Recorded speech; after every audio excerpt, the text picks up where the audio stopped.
Hello po at magandang araw po ulit sa atin pong lahat.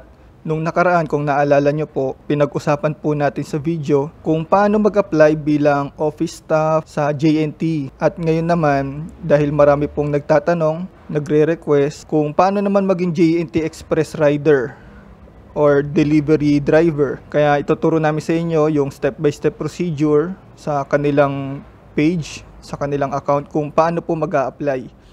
Una po mga kasama, bilang rider, courier, at driver po, ang requirements po na dapat po nating ihanda sa ating pong pag-a-apply.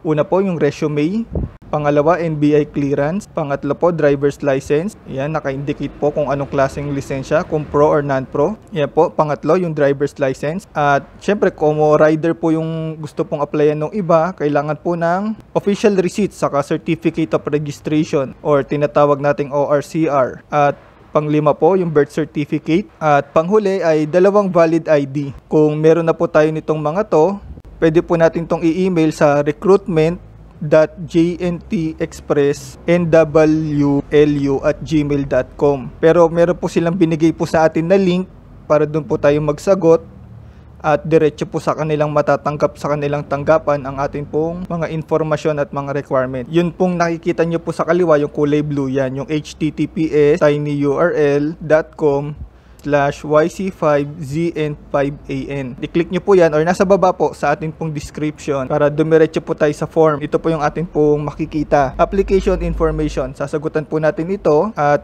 syempre i-double check po natin yung mga spelling, yung mga correction sa mga words, mga numbers. Okay po. Una po, email address. Pangalawa, posisyon na inyong ina-applyan. Kung gusto ba natin maging rider, sorter, or driver. At pangalawa, ilista po natin yung buong pangalan. Una po yung last name, /first name, /middle. Yung middle name po natin. Pag okay na po tayo doon, ang sunod po nating sasagutan, years of experience sa ganong klaseng pagtatrabaho. Bawa gusto mo mag-apply ng bilang rider, ilang taon ka na bang ganun ang naging trabaho mo? Or ganun din naman sa pagiging driver, ilang taon ka na bang driver? Ayan, 1, 2, 3, 4, 5, 6 pataas. Tapos, kailan ka available magtrabaho? Kung anytime, ngayon, click po natin yung now. Or after ECQ, ayan, pili po tayo. After po, click po natin yung next. Ang kasunod po, ayan, personal na informasyon.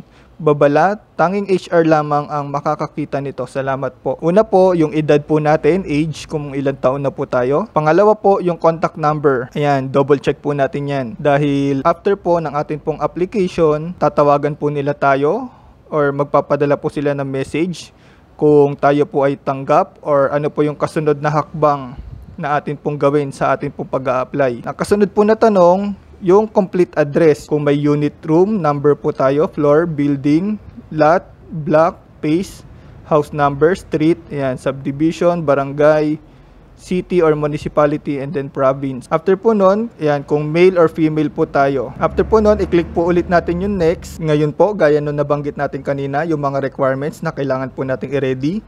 Ayan po, inilista po ulit nila. And then, click po natin yung yes once na kompleto po natin itong requirements na to. Hawak naman po natin. At after po nun, ayan, salamat sa paglaan ng oras ng inyong pag-a-apply. Ayan, after po nun, ay isubmit po natin. Click po natin yung submit para po mapadala po sa kanila. At tayo po yung maghintay po ng tawag nga po at mensahe para po malaman po natin kung tayo po itanggap or kung ano po yung susunod na hakbang na ating pong gagawin.